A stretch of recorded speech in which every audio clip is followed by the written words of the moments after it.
Okay, good morning, everyone. Nice to see everybody this morning. We are taking up another couple of bill introductions until 10 o'clock. And then we are going to be hearing from the Chief Hearing Officer of the Human Services Board. And before we do that, I would be interested if people felt like they heard enough information yesterday, and then understanding what we heard from Representative Topper McFawn. In order to take up a short form bill, we have to have a straw poll to take it off from the board to work on. Not literally off from the board, but you know what I mean. Off the wall, yeah. So I'd like to see by a show of hands those people who are supportive of working on the bill governing the Human Services Board. Okay. Okay. So we will officially work on that. Okay. Now we have bill introductions from our ranking member who has her computer fixed and Siri's back talking to her and everything. God's are smiling on you, man. Good morning. Morning. Ann Donahue.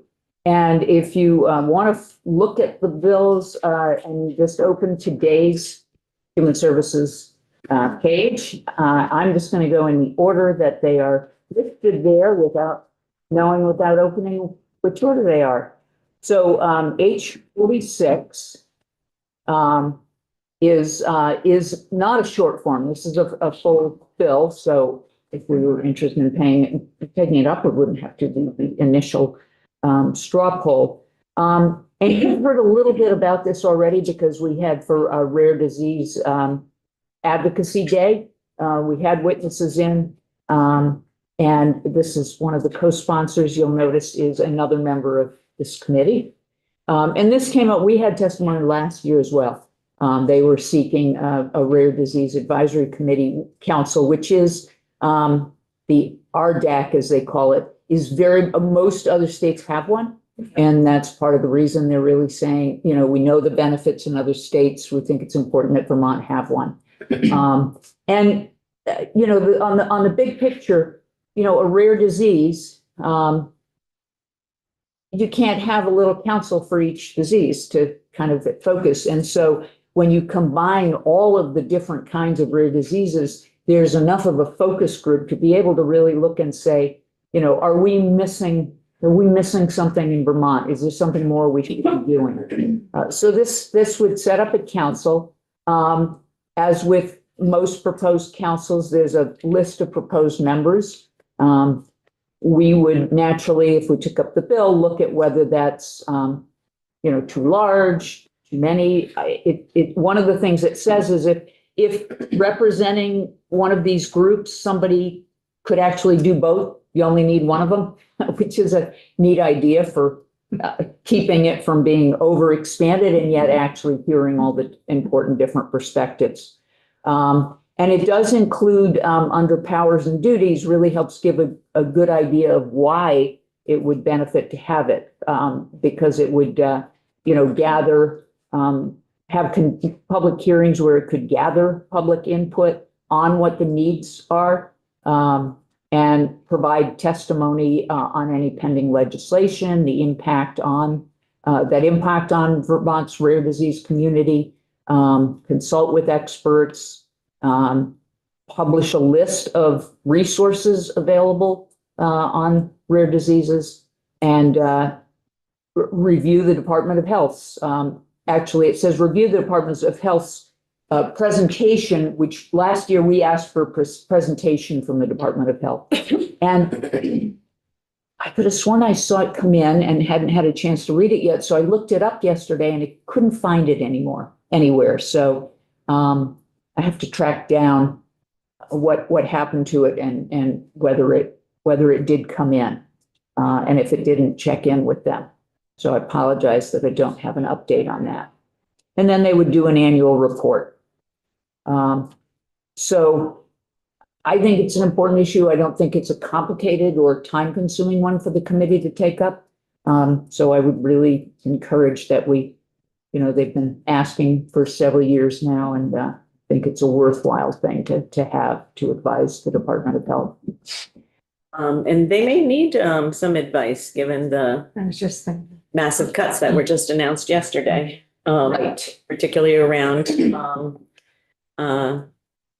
not necessarily rare diseases, but epidemiology and essentially everything from the CDC and SAMHSA as well. So although they may then say that they may have insufficient staff to be able to support it, but I've received, I'm sure other committee members have received requests to take up the bill from, people. And we did have a number of people testify here last session, and one of them returned this year, I remember.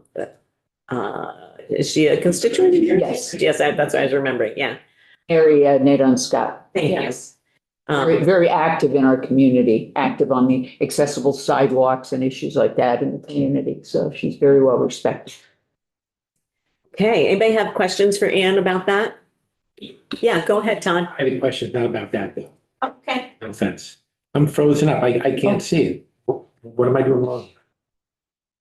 Yeah, go ahead, Dan.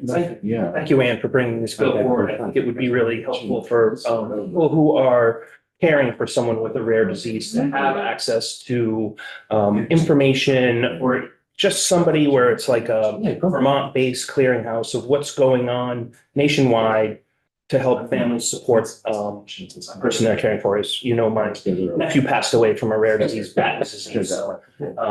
Thank you for bringing this forward. I hope that we consider taking it up at some point this spring. And I think one of the proposed members is a caregiver. Mhm.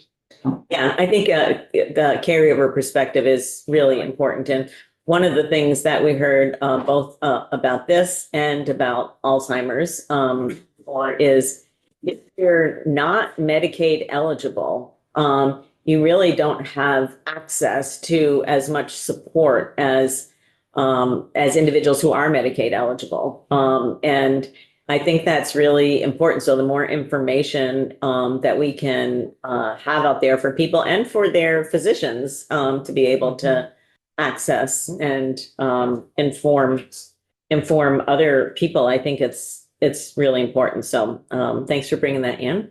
Yeah. Okay. So, Yeah. Do you have a question? Go ahead. yeah, two questions.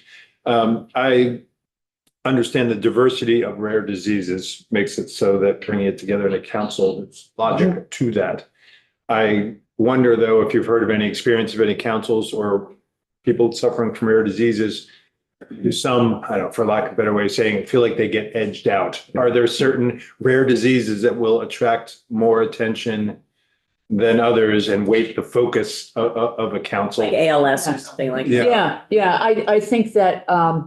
I think that would be something we could find out from other states. My impression is that there is an affinity of recognition of, we can't have every rare disease on the council, but, I, as having one, really get it, what it's like to not have enough peers to be a force of my own. So I'm not going to forget or leave out other people in my shoes, even though it's not my particular illness. I will have to say that's the way it felt last year when folks were in here giving testimony.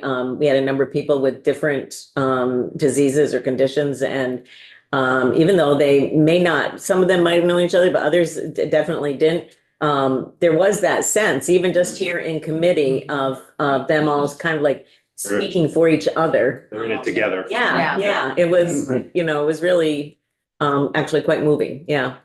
The second question, the makeup of the advisory council, we often talk in this committee about people with lived experience having representation, and they do on this. It seems a little lighter than other advisory councils, and I don't know if intentional because of the scientific nature of or knowledge base that be looking for. There's two individuals, lived experience, one caregiver. You've got some providers who are supporting. And I'm not saying it's too late. It just seems a little different in the weighting than some of the other conversations we've had. Yeah, I think you're right. I noticed that, particularly in terms of several different kinds of practitioners. I do think they were very focused on, we need the experts at the table with us. Yeah. And again, working out that balance, we would have more testimony, we'd be able to make that judgment of who really would be best suited to be included. Yeah, go ahead. I'm wondering if you know about collaboration that exists with councils in different states, like if they are pretty connected or if they kind of work in their own sphere, or if it could be like a network. I don't know if there's a national network as opposed to informal network. I know that certainly the people who have been working to have it established here are connected, getting advice and so forth, guidance from some of the others. I think that I would have to ask if there's actually a formal network. Yeah, might be some potential for good Yeah. idea. And my Oh, follow-up, yes, it's NORD. Oh, okay. The stickers and things. It's, yeah. A National Organization of Rare Diseases. Okay. Yes. Great. another question, maybe more offline, but I am curious about the Medicaid advantage situation here. Is it that private insurers won't cover things that are less usual? So, or- for instance, long-term care is covered in Medicaid and not covered in private insurance. Okay, Story. yeah.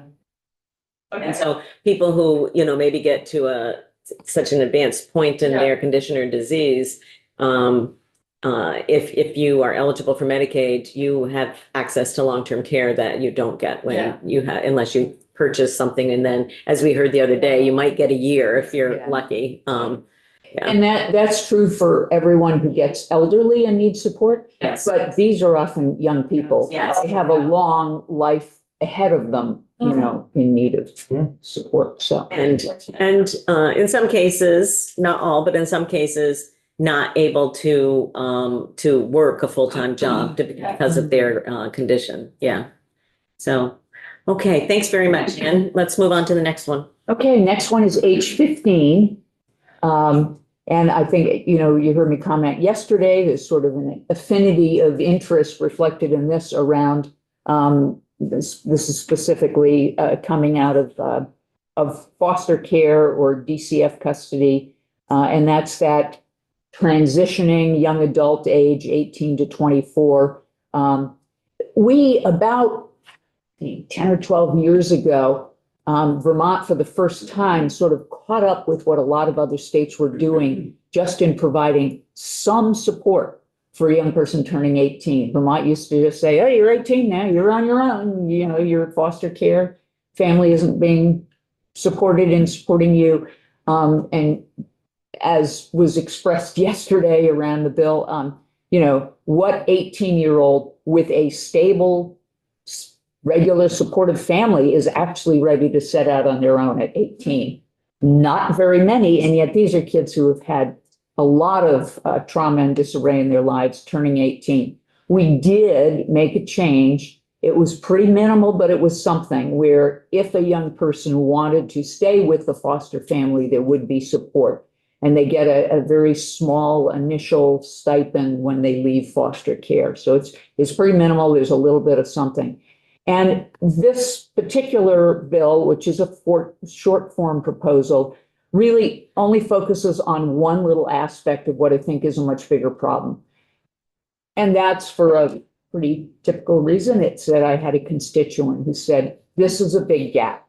And so that's what I introduced. I think it's a much bigger issue we should be looking at as a committee. But in this case, a young person who's trying to go into college can get scholarship support, but they can't get room and board.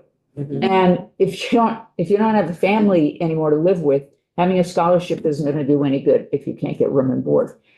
So this is suggesting financial assistance, and it doesn't suggest a source for that money or an amount because it is a short form bill, but it's really to try to raise that issue. And I would suggest it as being a piece of what we ought to be looking at what we can do better for our young people coming out of foster care this year. Did they talk about, this is just something I've experienced kind of in my own work and from stories of, in addition to not only the room and board, is when we then run into those like school breaks and summer vacation, where they then also have this kind of gap, like they don't have a family to go home to. So I love this. and would like to, you know, see us also kind of address that gap, because I know that can be a huge turning point where, you know, they can't, you know, they just lose that stability, especially over summer vacation, and it becomes harder to come back for that second year. You know, the whole college piece, you know, if we explored it further, I can't imagine there's a huge number involved in this. And it seems like it might be something that we could really ask colleges to take on as part of their scholarship program to also say, I mean, we can't mandate that because they're, you know, private, but that we really push that part of the education sector to be the one to help out with this narrow piece of a much bigger issue. Go ahead, Pam. Seems like this transitioning individuals out of state custody into adulthood has come up a number of times. Yeah. And maybe it might be at some point to look at them collectively, and just see where the committee might come out on some sort of a bill or some sort of discussion around how we can help this, because it seems like it's every year we end up talking about youth exiting state custody or and what can we do to be proactive to help them? I was thinking along the same lines. I'm just wondering about, and my recollection of this might be wrong, but I was remembering back quite a while ago, I think, but that there was a change in policy at DCF that if a youth was 18 but still staying in school, they would actually continue to pay for foster care for them. That was part of, I think that was part of that same, yes, specific support, but I think it's pretty limited. It's a small. Because this is a foster family who's in exactly that position Yeah, and yet, you know, can't put together. gotcha, um, gotcha. And you may be able to get support for continuing to live at the foster family, but if that's not commuting distance to the school, then yeah, it's not helpful. it's not helpful, but what about taking the money that they would have used for the foster family and using it for room and board? Room and board. Right, I think there could be a lot of avenues if we Yeah. had dug into it a little Yeah. more. Okay, so I like the concept of, you know, looking at transition age youth in a more comprehensive way. So let's noodle on that. Okay, let's move. Any other questions for Ann on this one? Okay, great. Let's move to the next one, Ann. So H-184 is also a short form bill. And the real focus of this is several years ago. I think we're now going back 4 or 5 years ago. We established a health equity commission to really look at social equity issues in the framework of just health disparities. And that group has been meeting. There hasn't been a lot of action in terms of concrete things to assist in health disparities coming out of that. Some members of the commission approached me and some other representatives about several different sort of follow-up pieces, if you will. And so out of that came this proposal that says we need to put a little bit of seed money into some actual initiatives that target marginalized communities that are experiencing health disparities to help them bridge and get better support. So the concept of $500,000 wasn't to create a whole separate community center. It's to say that we should do a pilot that, for instance, might put a staff person or a half-time staff person in different FQHCs or in some of our I forget what they're called, but the freestanding health clinics who would develop something that was specific outreach and identifying what do we need to be doing at this clinic to make sure that we are reaching and accommodating issues that come up within marginalized groups that keep them from being able to access healthcare in the way they need it. So it's not fleshed out more than that because it's a short form bill. It was to really try to put on the table the fact that we need to not just be talking about it, It was great, you know, George Floyd, everybody's focused, everybody's talking, we've set up, you know, commissions, but there hasn't actually been, and the Department of Health, I don't want to suggest that they're not really active in looking at this, but in terms of concrete feet on the ground, actual support in access in this way, there really hasn't been anything concrete. So the idea is to get that conversation on the table. What should we do, whether it's this or a variation of this? What can we do to actually start putting some resources directly into addressing targeted services to address health disparities? And okay, go ahead, we'll go down the line here. Go ahead, Sure. Ray. Thanks, Anne. When I first got here, there was a big health equity grant, a federal grant that went to the health department. And I remember hearing Dr. Levine talk about how it allowed them to have kind of integrate equity within the department. Mhm. So I was just wondering if you had any information and I'm guessing that grant is has either ended or ending because it was like a 3 or 4 year grant at the time. Do you know if any of that work translated into actual community-based work within the clinics? Because it was a rather large grant with a lot of money. And so just curious, what have they done? What did we get from that grant? And has that work translated into, what are the outcomes? Of Yeah, I have a little sense of that, not a lot of detail, but a lot of it was very focused on COVID. There was a lot of really good work in terms of outreach workers, or I think they used different navigators that were targeted to marginalized communities to help make accommodations that help folks in those communities understand, why vaccination or things like that. So there was a lot of good use of it. And I know that there was a lot of internal use in the Department of Health. I don't know of anything sustained in terms of direct liaison type or, targeted services for this purpose. Son? I just wondered, the word health disparities, and how is that defined? I mean, in the sense of, I just need to understand. Sure. Do you mean, they've been defined in Vermont as health disparities, or they're sort of national conditions or national trends and we're following those? Both. It's sort of the term of art, if you will, that's not nationally and in Vermont. There are a lot of examples of how it's rooted in our system. And one of the really simple, basic examples is with, dermatology, suspicious skin lesions or things like that.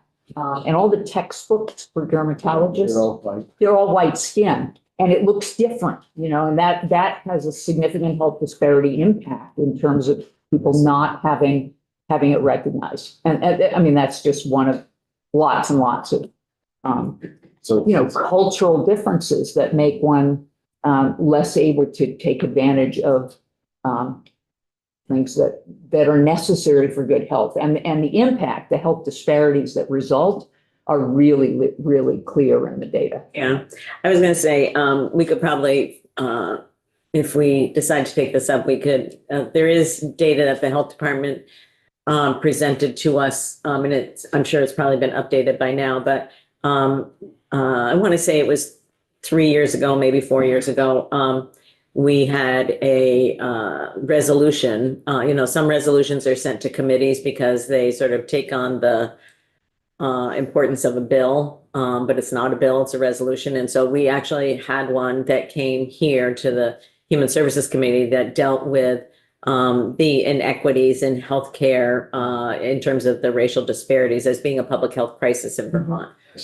That was passed. And so there's a lot of data that we looked at that point in time, and we could definitely pull up that resolution and look at the facts that we ended up citing there, because it was pretty telling, and probably not unexpected in a state that's primarily white, and seeing that people gave testimony about needing to, you know, access people in other states and not, you know, not feeling like their healthcare needs are being met. And actually at that point in time, you know, we were really just benefiting from some of the research that the health department had been, the data that they had started to keep. And so I'm hoping that they have continued to update that data and would definitely provide some background for this. There were also a whole set of legislative findings attached to the bill that created the Health Equity Commission. So specific Vermont specific data. And another example in terms of health, when we're talking about health disparities, we're talking about several different groups that are health disparity groups. And one of the other ones is disabilities, including mental health disabilities, where there's something very well known in the industry, whatever, called diagnostic misperception. And that is, you show up and you have a psychiatric history, and they're going to miss what they would catch with anybody else in terms of an issue because of all in their head, you know. Yeah, exactly. And I have a sister-in-law who died as a result, who had been to the hospital several times with severe stomach pain and so forth. She had a psychiatric history. They kept sending her home, and she died in her sleep of internal bleeding. Oh, my goodness. So that's Yeah. another example of health I disparities. I had an aunt with Parkinson's disease. She was acting very strange, you know, and we couldn't really figure it out. She happened to be up here for a visit and she was very lethargic. Usually, even with her Parkinson's, was, you know, pretty alert and bright. And well, it turned out she had a severe UTI.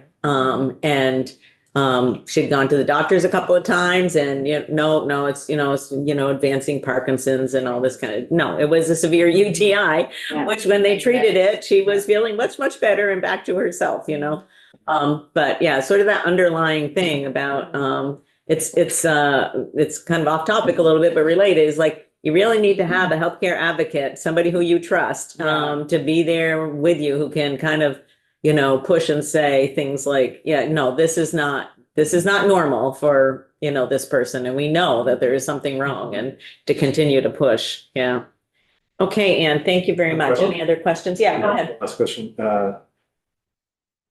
It's good to hear that there was some federal dollars. I don't know that we can expect any additional federal dollars on this topic. And it's a valuable topic.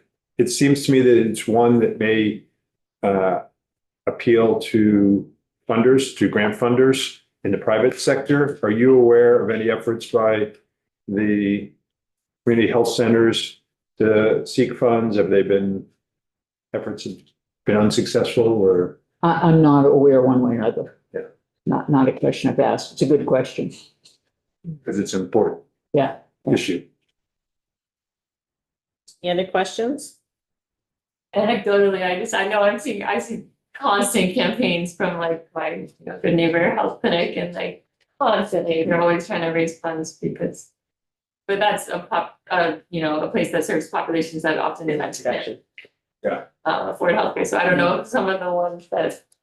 Yeah, I would think it would be challenging to raise this kind of money locally. Yeah. But a national foundation or grant opportunity. Yeah. Seems it may be available, Yeah. but that's to go. And I guess we can only hope that private philanthropy will pick up on some of these things. That's what we're, Okay. All right. Thank you, Anne. Thank you very much. thanks. And I do want to note that we did receive some comments from Mark Hughes about H-184 that is on our webpage. Okay. You're in charge. Somebody was paying attention to the calendar and said, oh. I had somebody else, one of my constituents, when they saw 143 coming up, they did the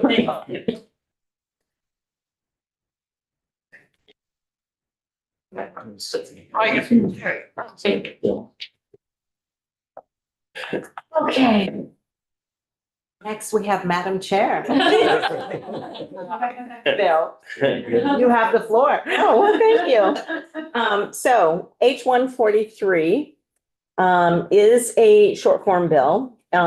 it is a bill that was requested by a constituent. However, it builds on something that the legislature did a few years back with regard to emergency communication. There are a relatively small number of people who are both deaf and blind, and they require specific type of assistance in order to access the community, in order to access public meetings, in order to really do lots of different things. In several other states, they have a program that's designed to specifically support those individuals, whether it's assisting them with medical appointments or really doing errands. People are not able to drive, so they need assistance with that. And then it's a special type of signing that people do that involves the touch of the face and understand. It's quite remarkable. I have a hard time just not being enthralled with watching the whole process. So, and there was a small grant program at the Department of Disabilities, Aging and Independent Living that is now ending. And so they are really looking to be able to have a permanent program established at the Department of Disabilities, Aging and Independent Living to assist people who are deafblind. And right now, this is a short form bill and it would require an appropriation. I think that it is, while it's a small number of people, it dramatically impacts their day-to-day lives. And they're not really looking for a lot. They're looking for essentially a few hours a week. For people who are eligible for Medicaid, once again, they would have access to that support because they would qualify for one of the department's Medicaid funded services. However, if you're not eligible for Medicaid, you are a person who has a job and you have technology that assists you in that job, but you have other things that you also need to do in your life. And you don't have the support to be able to do that. Having a few hours a week of a support person that's specially trained in your needs means the difference between having any kind of quality of life and really being homebound in many cases. So again, it's a short form bill. There are lots of folks who are interested in this in terms of the folks of this community. And if we do take it up, we would have to give significant advance notice because we would require the presence of specialized interpreters to be able to take testimony on this bill. So I hope at some point we take it up in the next, whether it's, later this year or next year. One, because it's an often underrepresented group of individuals in our state house. And I recall, and I don't think it was last year, I think it was the year before, but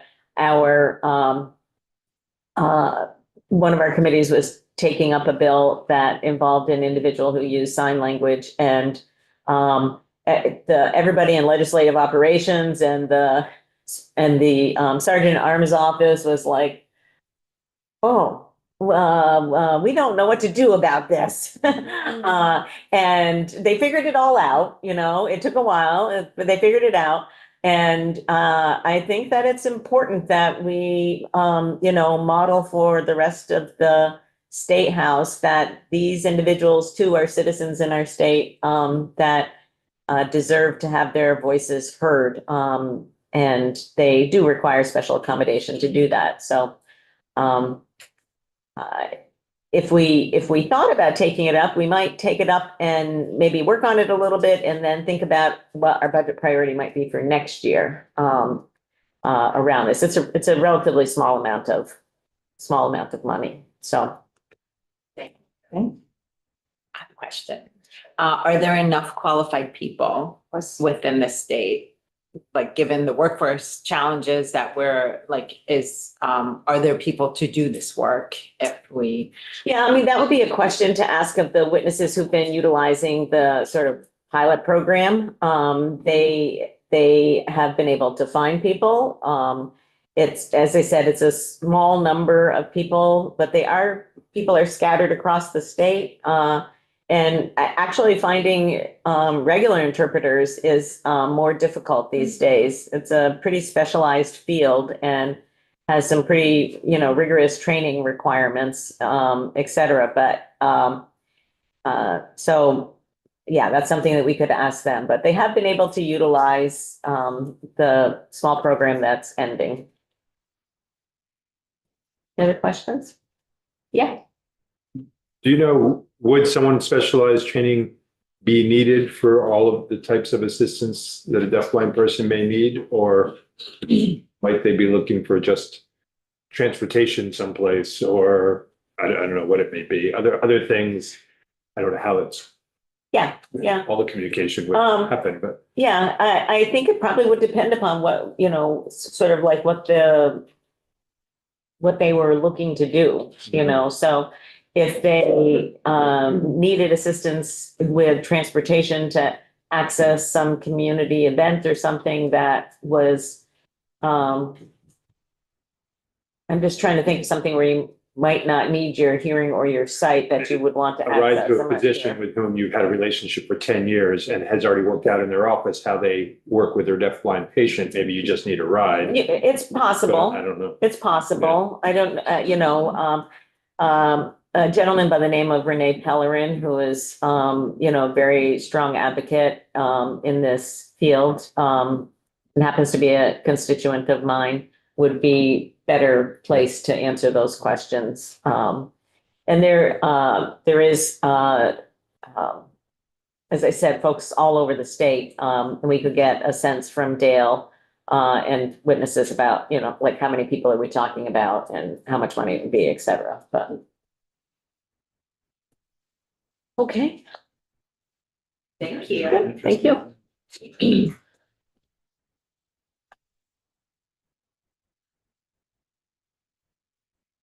Alrighty.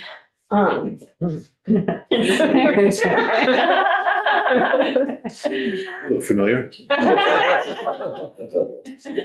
It does seem different sitting down on that end, doesn't it? Yeah. Yeah. That was the best witness we ever had. Yeah. Okay. Doubt that, but, okay.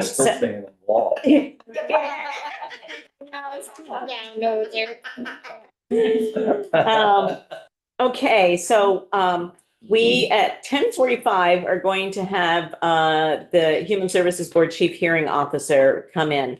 But I felt like there was something that I had that I wanted to say that I have forgotten now. That's a good process question. Yeah, that'd be good. Maybe what I was going to say will come back into my head. So yesterday and today, and I'm not sure if we're going past today, we're hearing about bills on the wall. How will we work from here to decide if There we and how go. many bills are coming up the wall? So. We'll get there together. I know, it's like, that close proximity for a little bit, yeah.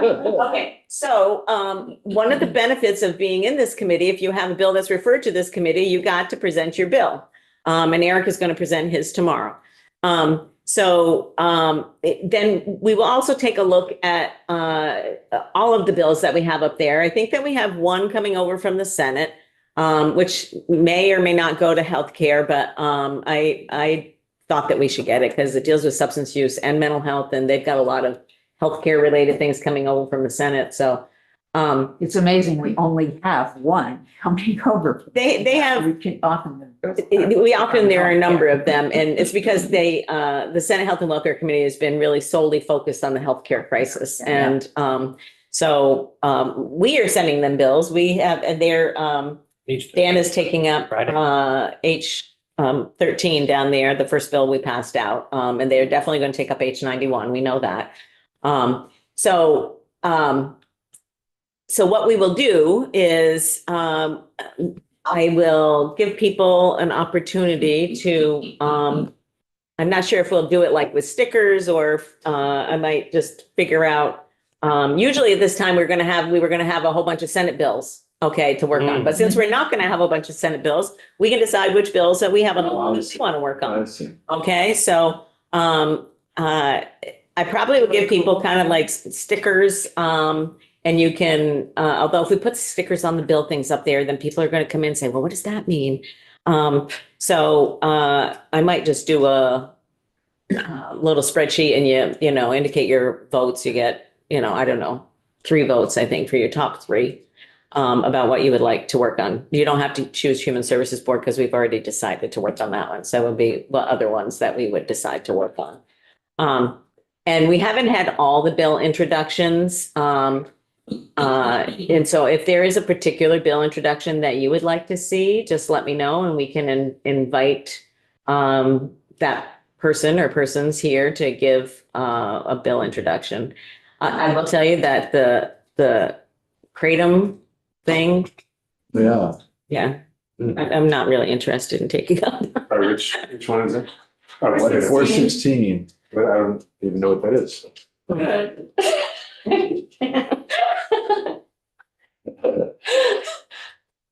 All right, well, I'm gonna go. Is that stuff you smoke? We're gonna find out here in a No. second. I think I saw it in Florida on a lot of Ask David windows. Mickenberg. They'll tell you. So, Heavy metals. Uh, See. and, okay, Well, that- so, does that answer your question, Doug? I think I'm gonna do it by, you know, doing a little like Google poll kind of thing for people to fill out, or spreadsheet kind of thing. Lori can help me. It's in Florida. They have a lot of Oh, okay. windows. You know, so we can take that. And make it a voting thing. Yeah. I'd do the research. And then I will also just so that there's no, if you want to make sure that it's anonymous, you can just send them to Lori, so you don't have to send them to me. If you somehow feel like you want to do that, you know, I don't know.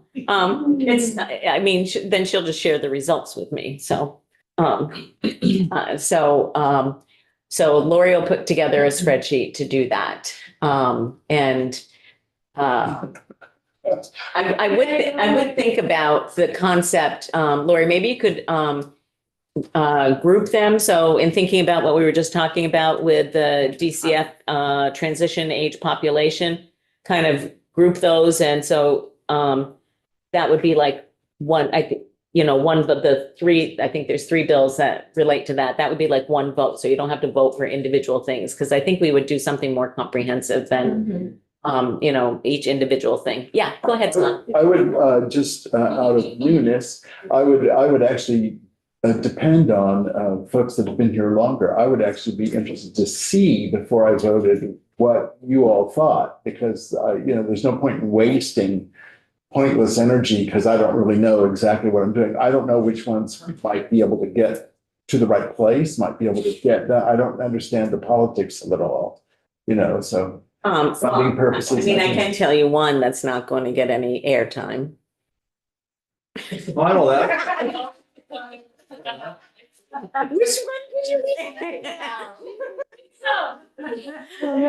Probably more than one up there that we're getting. Yeah. The reason I others. say it is because there's one that if you read it right, it's just, I find it hilarious. The federal benefits of youth in state custody.